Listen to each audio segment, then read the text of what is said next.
internationale. Il est 20h à Kinshasa, une heure de plus à Kamanyola, au sud Kivu. C'est l'heure de vous informer. Voici les titres de l'actualité de ce mardi 9 décembre.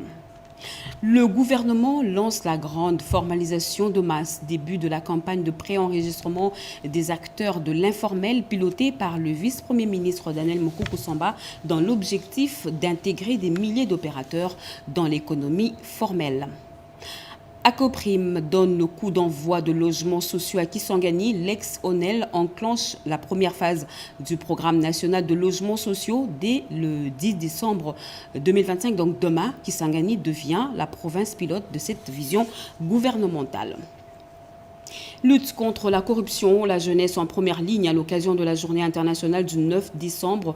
La PLC change de stratégie et mise sur les jeunes pour briser définitivement les réseaux mafieux. Un atelier de réflexion réunit autorités, experts et encadreurs pour façonner une nouvelle génération des leaders intègres. Voilà pour les titres. Mesdames et messieurs, bonsoir et bienvenue aux 20h. Devant les deux chambres réunies en congrès, le président de la République, Félix-Antoine Tshisekedi Tshilombo, a adressé un état de la nation qui mêle alerte et assurance. Alerte face à l'agression persistante dans l'Est, assurance quant à la solidarité économique et l'élan des réformes engagées. Ce grand oral du chef de l'État a revendiqué une RDC résiliente, souveraine et tournée vers les grands travaux structurants. Félix Tshisekedi a voulu réaffirmer la trajectoire du pays qui entend tenir debout malgré les tempêtes. Retour en image de ce discours prononcé au Palais du Peuple. Les caméras de Kinshasa étaient braquées ce lundi 8 décembre 2025 au Palais du Peuple pour le discours annuel du chef de l'État à la nation devant les deux chambres du Parlement réunies en congrès. Dans une prestation bien maîtrisée, le chef de l'État a développé en 2h20 toutes les actions qu'il a menées au cours de l'année 2025. De la sécurité à la culture, en passant par l'économie, les infrastructures, la diplomatie, le social et la santé, aucun secteur de la vie nationale n'a été oublié. Dès l'entame de son discours, le chef de l'État a fixé le cap sur la résistance et la résilience face à l'agression de la RDC par le Rwanda. Qu'on ne s'y trompe pas. Nous ne sommes ni face à un simple conflit communautaire, ni devant une rébellion interne de plus.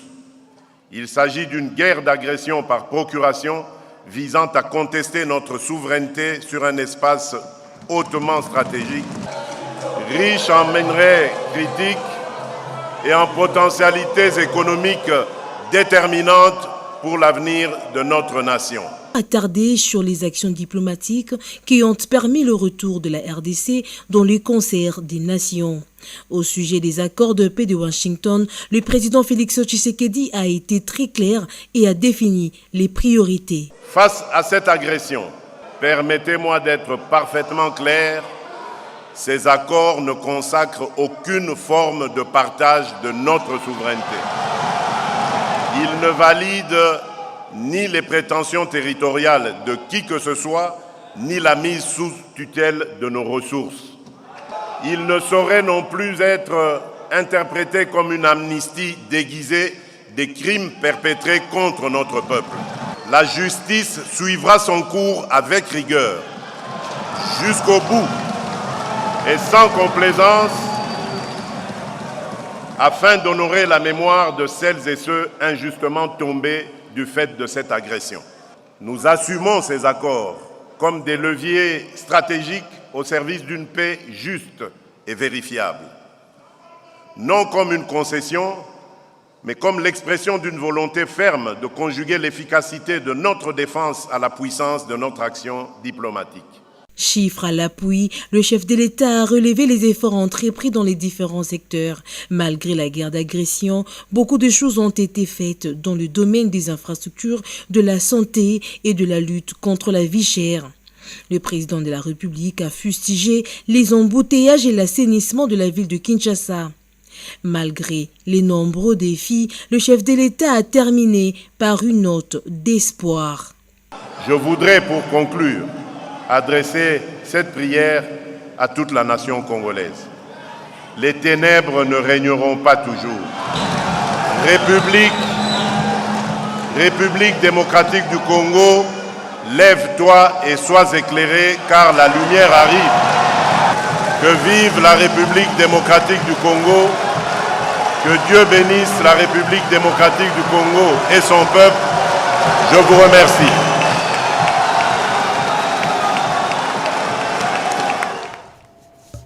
Et au lendemain du discours sur l'état de la nation prononcé par le président de la République devant le Parlement, les Quinois réagissent. Économie, sécurité, gouvernance, salubrité de la capitale et bien d'autres thèmes. Le chef de l'État a balayé les grands enjeux du pays dans les rues de Kinshasa. Chacun y va de son commentaire entre espoir, attente et critique.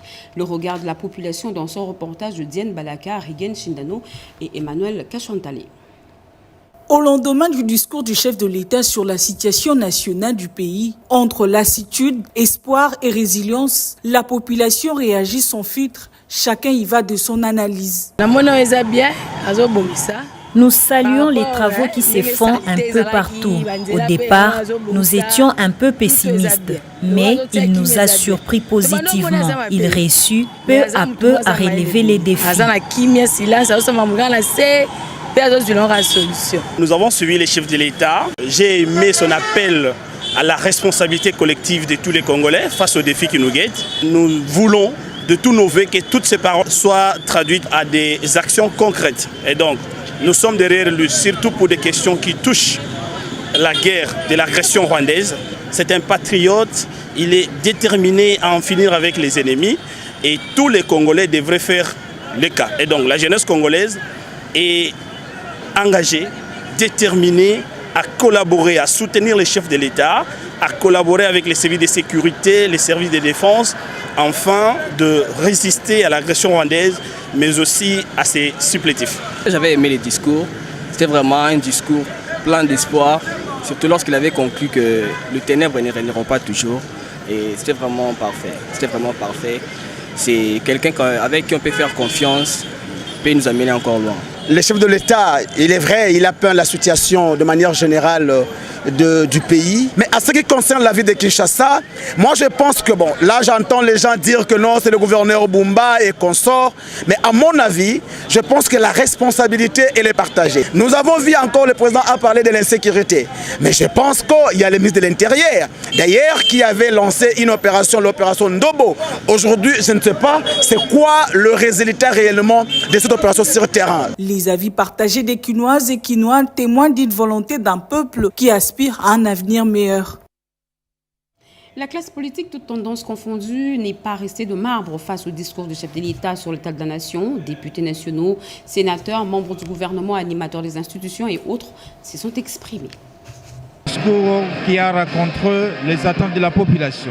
Nous avons été flattés lorsque le chef de l'État a éclairé la population disant que l'accord qui a été signé à Washington n'a donné aucune latitude pour quiconque de pouvoir s'accaparer des terres de la RDC. De toutes les manières, nous avons senti dans le chef de l'État qu'il est un homme oint de Dieu. Parce qu'il a clôturé son discours en disant que, quelles que soient les ténèbres pour durer, mais il sera mieux que l'État congolais, donc la République démocratique du Congo, espère à une lumière qui pourra toujours apparaître. Et ce qui est plus important, on peut dire que sur le plan sécuritaire, et avec l'accord signé à Washington le 4 décembre dernier, il a ramassé la situation globale et il a rassuré la population congolaise. Ce qui m'a beaucoup plus intéressé, c'est plus du fait que le chef de l'État a concentré son message sur la jeunesse de la République démocratique du Congo. Il a parlé des problèmes d'entrepreneuriat, les problèmes de l'emploi des jeunes. Il a relevé une chose, n'est-ce pas, la paix en République démocratique du Congo, parce qu'on ne peut pas parler du développement d'un pays sans pour autant s'appesantir sur les aspects sécuritaires. Pour d'abord ramener la paix sur le territoire national, pour qu'aucune zone ne reste sous l'emprise de l'occupation rwandaise et de ses affidés. C'est dans ce sens-là qu'il faut regarder ces accords qui sont signés. Bien entendu, il y a l'accord entre la RDC et le Rwanda concernant la situation de l'Est. aujourd'hui, dans toutes les institutions internationales et régionales, l'agenda de la RDC est sur la table pour la paix de la RDC.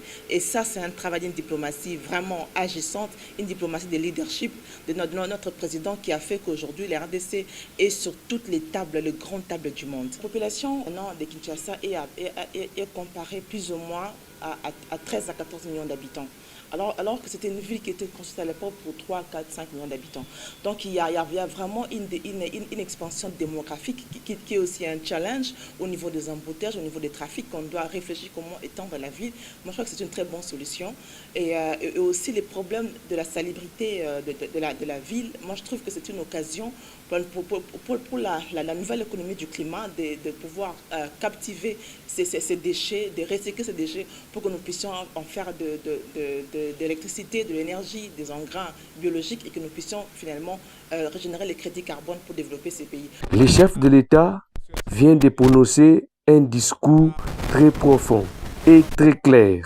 Les réalisations presque pour tous les pays, même chez moi à Sud-Ubangi.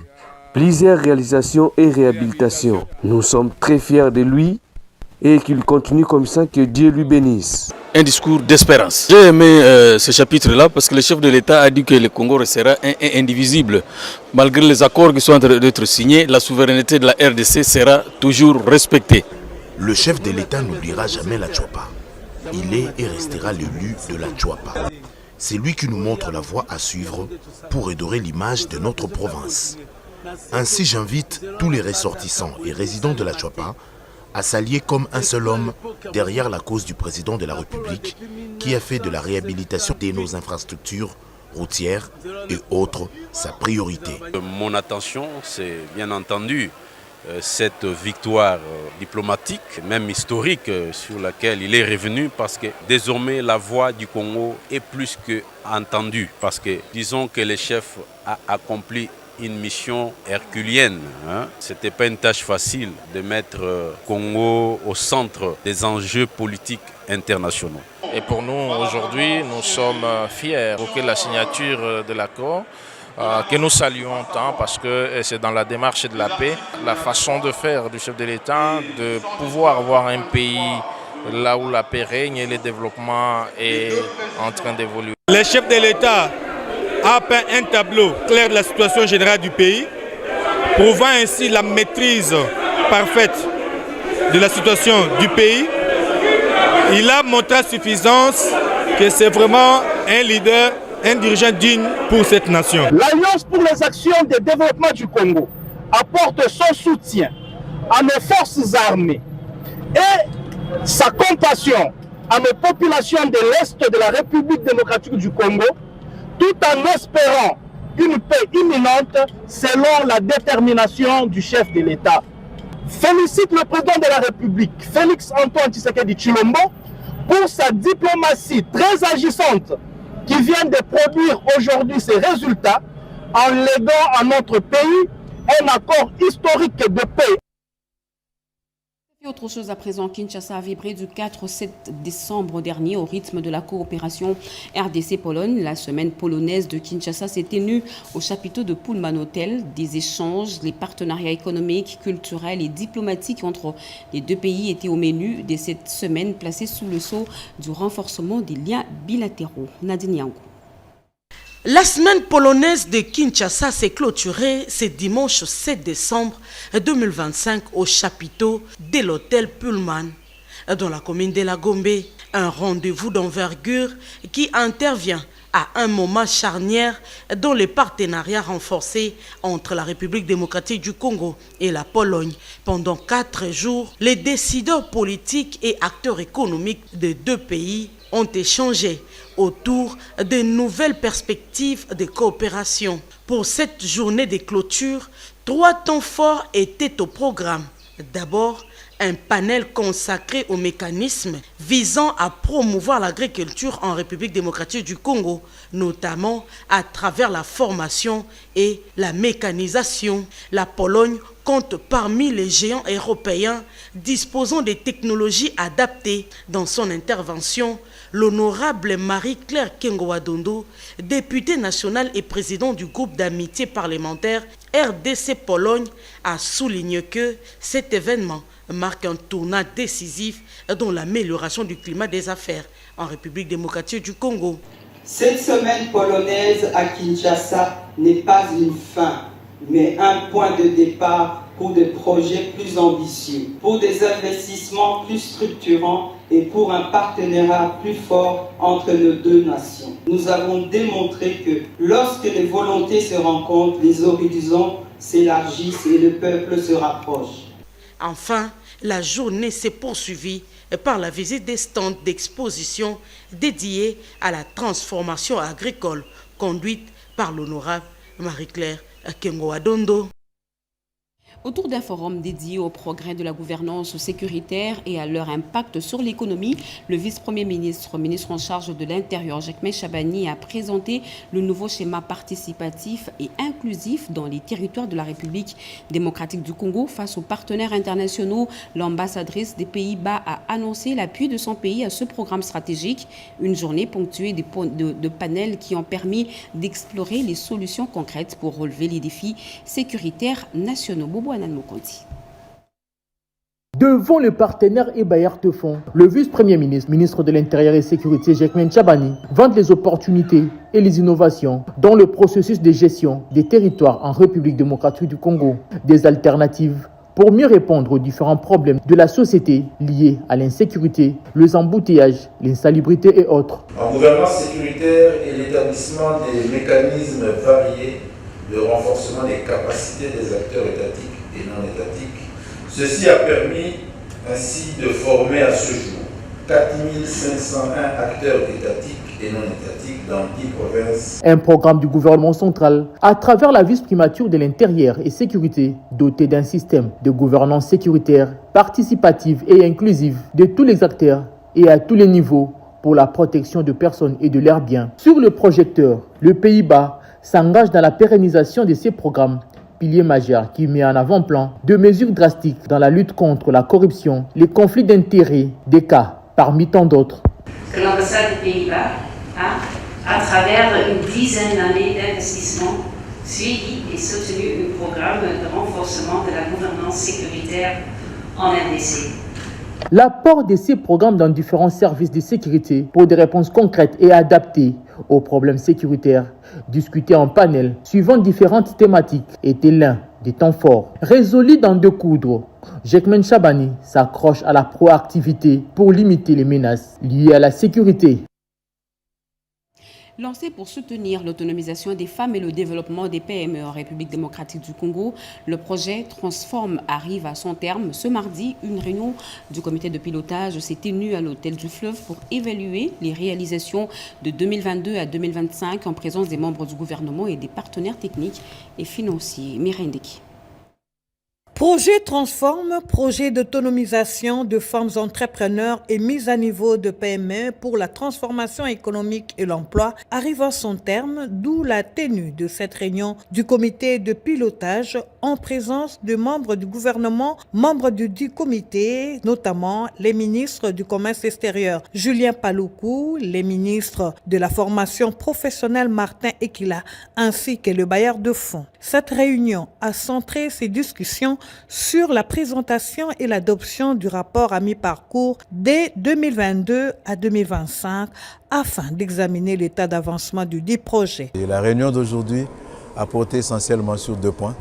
Le premier point consistait à la présentation et à l'adoption du rapport à mi-parcours 2022-2025 sur les activités.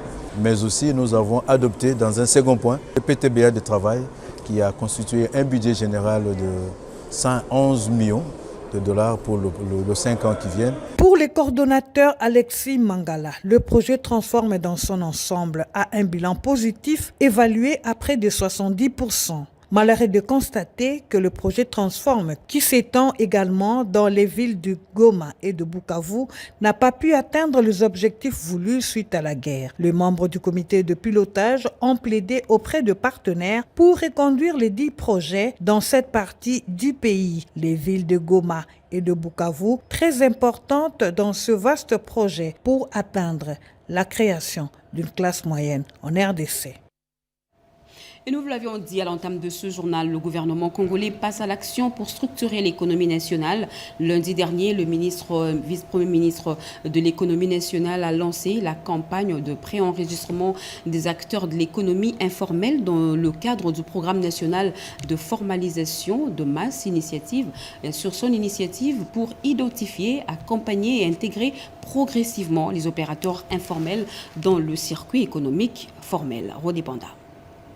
La taxe sur la valeur ajoutée, TVA, prévue dans la loi de finances 2026, les modalités de paiement du salaire minimum interprofessionnel garanti SMIG, ainsi que la question de la compétitivité des industries congolaises face aux produits importés des pays voisins, des sujets au cœur des échanges entre le vice-premier ministre de l'économie nationale et le comité de suivi des prix des produits de première nécessité, CSSPPN, regroupant les opérateurs économiques membres de la FEC, les associations de consommateurs, la présidence de la République, la primature, les ministères concernés, mais aussi la FENAPEP, les FOREC, les FPI et la NEP. Daniel Moukoko Samba a apaisé les partenaires quant aux avancées en cours concernant la TVA sur les produits de première nécessité et l'application du SMIG. Il s'est dégagé au cours de cette réunion la nécessité de créer la task force chargée de proposer des mesures efficaces pour la compétitivité des entreprises agro-industrielles locales. Pour cette première journée, c'est la commune de Limete qui a accueilli le début des opérations pour la formalisation des enquêteurs informels. Après échange,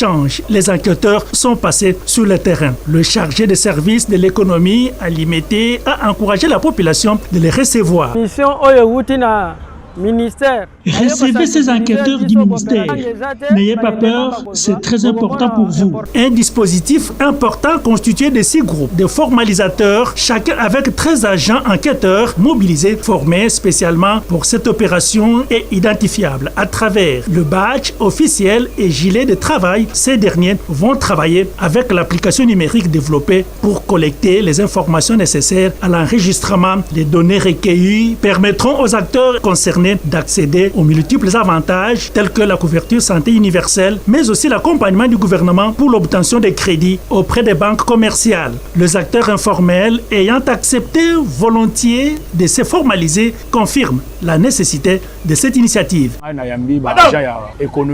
Tout ce qu'on m'a expliqué est bénéfique. C'est bien de se formaliser et que l'État nous connaisse.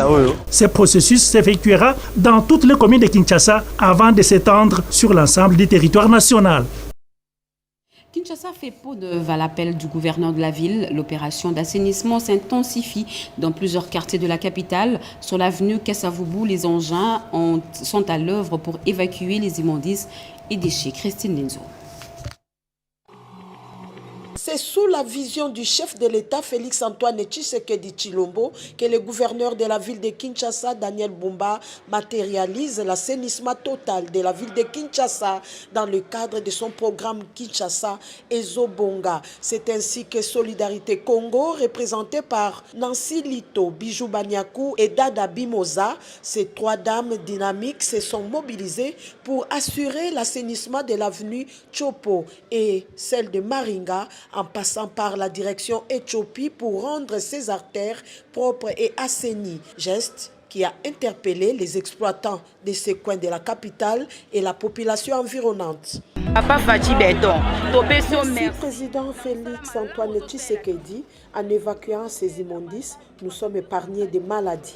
Reste à ton poste, gouverneur Daniel Bumba. On a besoin que ces 3 avenues soient asphaltées. La joie s'est lisée sur le visage des utilisateurs de ces avenues qui ne jurent que sur la propreté du reste qu'elles comptent maintenir. Question d'emboîter les pas de ces femmes pleines d'initiatives et initiatrices de la solidarité Congo. Et face aux risques que font peser certaines exploitations sur les communautés, le ministère des Mines renforce la vigilance. Une formation ciblée vient d'outiller les inspecteurs afin de garantir des contrôles plus rigoureux et conformes aux normes. Regardez. Cette formation des agents et experts de la DPM, Direction de protection de l'environnement minier, consiste à renforcer leurs capacités en matière d'évaluation environnementale et sociale, des suivis et contrôles, organisés par le secrétaire général aux mines, Jacques Ramazani Lutuba, dans le souci de garantir que les activités minières puissent se dérouler dans le respect des normes environnementales et légales. Ce cadre d'échange et d'apprentissage permettra non seulement de mieux comprendre les exigences des évaluations environnementales et sociales, mais aussi de renforcer la mise en œuvre des mécanismes de suivi et de contrôle. Pour cette première journée, 2 experts ont édifié les participants, le professeur Arthur Kanika de l'Université de Lubumbashi et le professeur Jean-Marie Kanda, conseiller principal du chef de l'État en charge des mines. Ces 2 experts leur ont donné des explications sur ce que prévoit l'arsenal juridique congolais en matière d'inspection environnementale et les types d'inspection reconnus. Nous avons essayé d'expliquer que prévoit l'arsenal juridique congolais en matière d'inspection environnementale, c'est-à-dire qui peut se rendre dans des installations minières pour procéder aux inspections et quelles sont les techniques qu'il faudrait utiliser pour qu'une inspection soit réussie. Au finish, ces agents et experts du secrétariat général aux mines seront outillés afin de bien vérifier si telle ou telle autre activité minière ne porte pas atteinte à l'environnement. Question de sécuriser la population telle qu'elle exige la loi minière congolaise. Double victoire pour la République démocratique du Congo à la 22e conférence des États partis à la Convention d'Ottawa. Emmanuel Lokinu Omanga, coordonnateur du Centre congolais de lutte anti-mine, a été élu représentant des autorités nationales au sein du groupe de pilotage des normes internationales. Par ailleurs, un sursis de 3 ans a été accordé à la RDC pour se conformer à l'article 5 portant sur la destruction des mines. Une avancée majeure obtenue à Genève au nom du pays. Patricia Ungu sur les images de Jean-Pierre Onima. Le coordonnateur du Centre congolais de lutte anti-mine, Emmanuel Lokinu Omanga, a participé du 1er au 5 décembre 2025 à Genève à la 22e conférence des États partis signataires de la Convention d'Ottawa sur l'interdiction, l'utilisation, circulation, production et transfert des mines antipersonnelles dans le monde. Le Congo a la chance, par la diplomatie agissante et productive des chefs de l'État, le Congo vient d'obtenir une place de choix au niveau des Nations Unies. Donc, comme le représentant de toutes les nations, toutes les autorités nationales de lutte anti-mine, dans le groupe de pilotage des normes internationales des Nations Unies. Donc, c'est une grande victoire pour les chefs de l'État, puisque je remercie très sincèrement les chefs de l'État et mon chef direct qui est le VPM de l'Intérieur, Maître Jacquemain Chabani. Pour Emmanuel Lokinu, la RDC vient de gagner 2 victoires, l'élection et nomination d'Emmanuel Lokinu comme le représentant des autorités nationales de la lutte anti-mine dans le groupe pilotage des normes internationales. La deuxième, les Nations Unies ont accordé 3 ans à la RDC pour se conformer à l'article 5 de la Convention d'Ottawa qui demande aux États signataires de détruire les mines dans nos États respectifs. À l'occasion de la Journée internationale de lutte contre la corruption célébrée le 9 décembre, l'APLC a placé la jeunesse au cœur de son combat contre ce fléau qui mine les institutions et freine le développement de la RDC. Autour d'un atelier de réflexion réunissant autorités, encadreurs et experts, l'agence veut forger une nouvelle génération de leaders intègres, porteurs d'une culture d'éthique et de transparence pour rompre définitivement avec les pratiques mafieuses du passé. Joël Makela. Lutte contre la corruption, l'agence de prévention et de lutte contre la corruption, APLC, mise sur la jeunesse. C'est une bataille de longue haleine, mais l'enjeu est de taille. Protéger l'avenir de la jeunesse congolaise contre le fléau de la corruption. Et cet atelier qui a réuni plusieurs intervenants autour d'un thème puissant, S'unir avec la jeunesse contre la corruption a ouvert la voie à des échanges nourris où tous les participants ont souligné le rôle central de la jeunesse dans la construction d'une nation forte, mais aussi sa vulnérabilité face à la corruption. Le coordonnateur de l'APLC, quant à lui, a lancé un appel à la responsabilité collective, famille, école, médias, église. Tous doivent encadrer la jeunesse pour briser le cycle. Nous avons échangé avec son Excellence, Monsieur le vice-ministre à l'éducation et à la nouvelle citoyenneté, pour que nous puissions mutualiser nos projets, pour que demain, nos enfants, dès la maternelle, puissent apprendre à lutter contre la corruption. La lutte contre la corruption a un objectif précis, permettre à l'État de recouvrer les moyens de sa politique et ainsi accomplir tous les projets pour le bien collectif.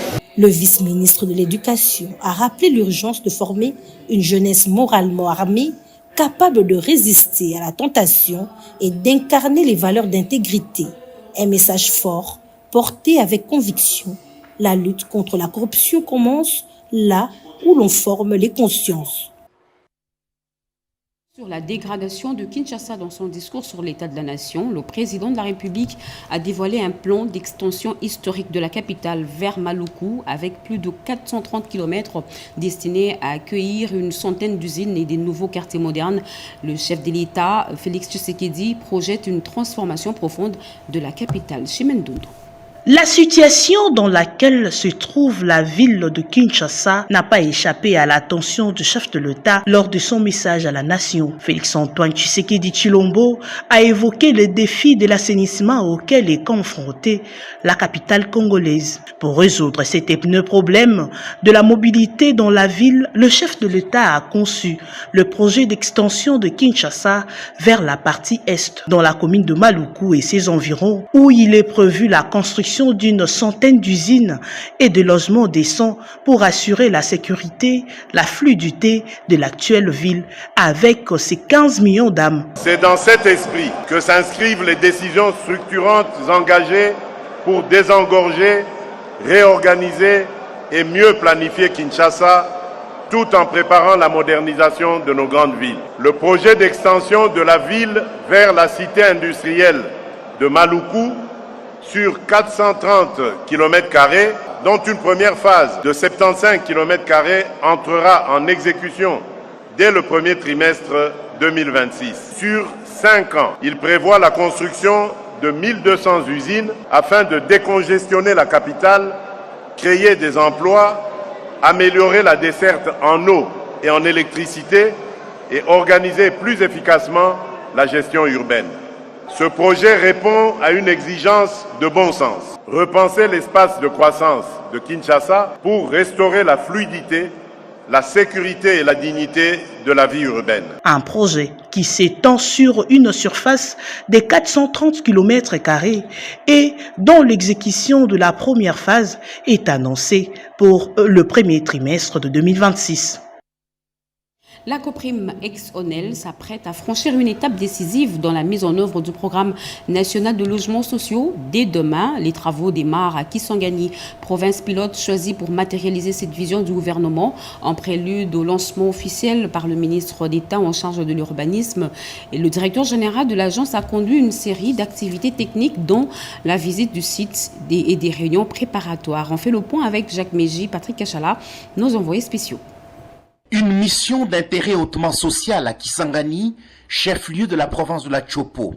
Aussitôt arrivé à la tête d'une forte délégation composée des experts de l'Agence congolaise de promotion immobilière et du cabinet du ministre de l'Urbanisme et Habitat, le directeur général de la Coprime, Mika Kaimba Mukeba, a rencontré respectivement le gouverneur par intérim, Ghislain Mogenya Baraka, et le président de l'Assemblée provinciale par intérim, Paul Riffin Lokessa Bomboli.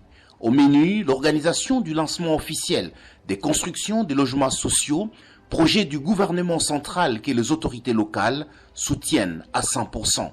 Puis s'en suivra la visite d'inspection du site où seront érigés les logements décents et du lieu de la pose de la première pierre, avant de présider une réunion technique avec toutes les parties prenantes au siège provincial de la COPRIM. Nous sommes venus à Kisangani pour un très grand événement, la pose de la première pierre.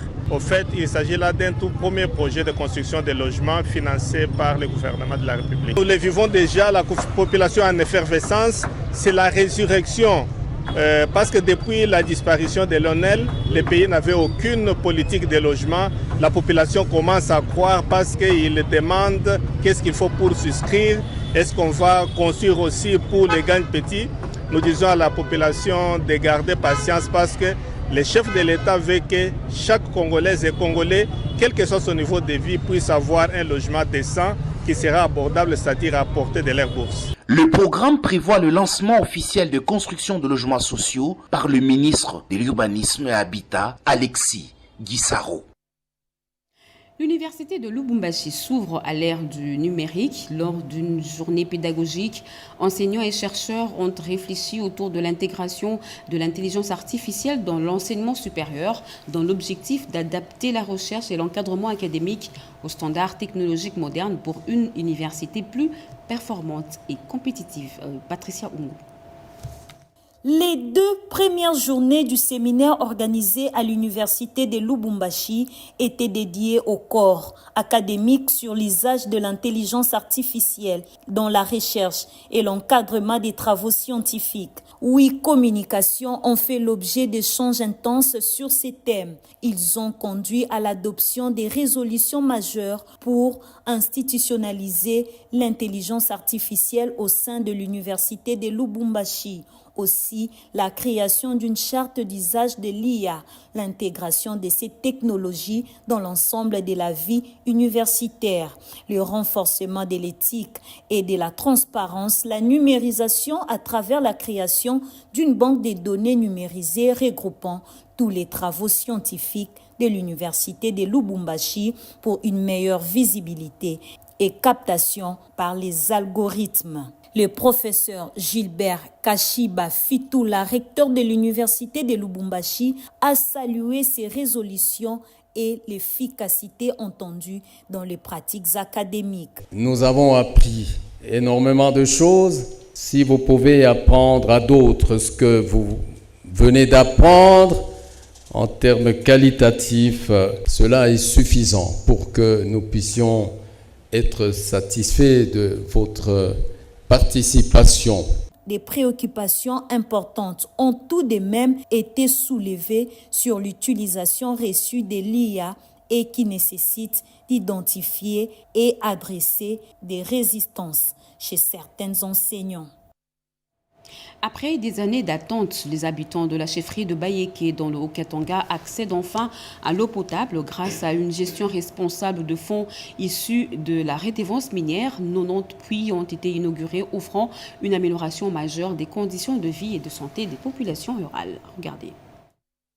À tour de rôle, bidon à la main, les habitants de la chefferie de Bayeke dans le Haut-Katanga accèdent enfin à une eau potable de qualité, une première dans cette zone rurale. Au total, 90 puits, chacun d'une capacité de 2000 mètres cubes, ont été mis à la disposition de la population. C'est le fruit de la redevance minière et d'une gestion responsable des fonds gérés par la chefferie sous la direction de Sa Majesté Mwami Mwinda Bantu Munongo. Par l'entremise du coordonnateur de la RADEP, la régie d'amélioration de la desserte en eau potable, une série d'inaugurations a été lancée, marquant un tournant historique dans plusieurs villages de cette chefferie, dont Kafoya, Pala et Ngouba. Merci à Sa Majesté Mwami Mwinda Bantu Munongo Junior pour avoir répondu à nos demandes, vu que la population prenait une eau sale, une eau des rivières, qui causait souvent des maladies hydriques. Mais pour le moment, le Mwami nous a envoyé la RADEP qui est venue creuser des puits à travers l'agglomération. Et ici, présentement, nous sommes à Kassanza 5, où nous sommes venus inaugurer la borne fontaine en compagnie du coordonnateur de la RADEP. Une réponse concrète aux besoins de base de populations rurales, de quoi réjouir les habitants. Nous remercions sincèrement nos autorités pour ces puits d'eau potable. C'est une première pour nous. Nous demandons vraiment à Dieu de les protéger. Un projet qui change la vie, soulage les femmes et améliore la santé des enfants. La preuve qu'une gouvernance locale efficace peut donc transformer les quotidiens. Situation dans l'Est, précisément à Uvira, le gouvernement congolais accuse le Rwanda de violer impunément les accords de Washington et d'aller vers la régionalisation du conflit en ciblant aussi le Burundi. Les organismes internationaux ont communiqué au gouvernement une situation inquiétante dans l'axe Kamanyola-Uvira. On écoute plutôt le porte-parole du gouvernement, Patrick Mouyaya, ministre de la Communication et des Médias. D'abord que nous suivons de près la situation sur le terrain, spécifiquement dans la province du Sud Kivu, axe Kamanyola-Uvira. Vous savez qu'il y a quelques jours, l'armée a communiqué pour dire qu'il y a des bombes qui sont parties de Bugarama au Rwanda, qui sont tombées sur des cibles, notamment civiles. Et la réunion de ce matin avec la Première ministre est bien au-delà de ce que nous nous sommes dit à propos de ce qui s'est passé à Washington. C'est de regarder, parce qu'il y a des rapports notamment du CICR et des organisations humanitaires qui nous donnent des informations particulièrement inquiétantes. Et donc, il était important pour la Première ministre chef du gouvernement de réunir autour de lui tous les ministres, notamment ceux de la Défense, de l'Intérieur, pour voir comment on répond efficacement à cette situation. Mais ici, c'est qu'il faut noter, parce que nous parlions de Washington justement, que comme le président de la République le disait hier au cours de son allocution devant la nation, le Rwanda viole impunément l'accord que nous avions convenu ou signé à Washington il y a quelques jours. Ce n'est plus simplement violer l'accord que nous avons signé, mais c'est aller vers la régionalisation du conflit, parce qu'il est évident que le Rwanda prend le Burundi aussi en cible, au-delà des actes qui sont posés en République démocratique du Congo. C'est ici aussi les lieux d'interpeller les médiateurs pour que, dans le cadre de ce qui avait été convenu, puisse peser de son poids pour que la paix puisse restaurer, pour que le Rwanda puisse s'arranger. Parce que, comme je vous le disais tout à l'heure, la situation humanitaire est particulièrement préoccupante. Lorsqu'on attaque des écoles, on attaque des centres de santé, on attaque des maisons d'habitation, c'est clair qu'il y a une volonté de s'aimer la terreur. C'est ici aussi l'occasion d'interpeller très vivement tous nos compatriotes qui sont particulièrement sur les réseaux sociaux. Nous parlons souvent du poison rwandais. Il faut faire très très attention sur tout ce qui circule. Nous sommes engagés dans un devoir de redevabilité. Nous viendrons donner les tableaux généraux de la situation. Vous savez que nos militaires sont engagés sur plusieurs fronts et que la situation sur le front peut être mouvante, et donc il ne faut pas suivre tout ce qui est donné. Vous connaissez par qui et par quel compte passent les poisons rwandais. Il est important que nos populations puissent être vigilantes et puissent se référer aux canaux officiels à travers lesquels nous allons communiquer. Je tiens à apporter cette précision parce que c'est crucial en ce moment où la manipulation peut à elle seule s'aimer la panique au milieu de nos populations. Durant la réunion que nous avons eue avec la Première ministre, nous avons eu l'occasion d'échanger notamment avec le gouverneur de province et différents services provinciaux qui sont particulièrement mobilisés pour suivre pas à pas et nous tenir au courant de la situation sur le terrain. Donc, le moment venu, nous y reviendrons. L'accord n'est pas respecté justement parce que c'est de la responsabilité du président rwandais. Je viens de vous dire que le Rwanda veut régionaliser la guerre. Parce que l'objectif, c'est plus seulement les territoires congolais, l'objectif, c'est clairement le Burundi. Et donc, il est évident qu'une telle posture contrarie totalement toutes les déclarations qui ont été faites devant l'émissaire américain il n'y a même pas encore une semaine. C'est pour ça que le médiateur est particulièrement interpellé pour voir dans quelle mesure on peut mettre fin à toutes ces attitudes.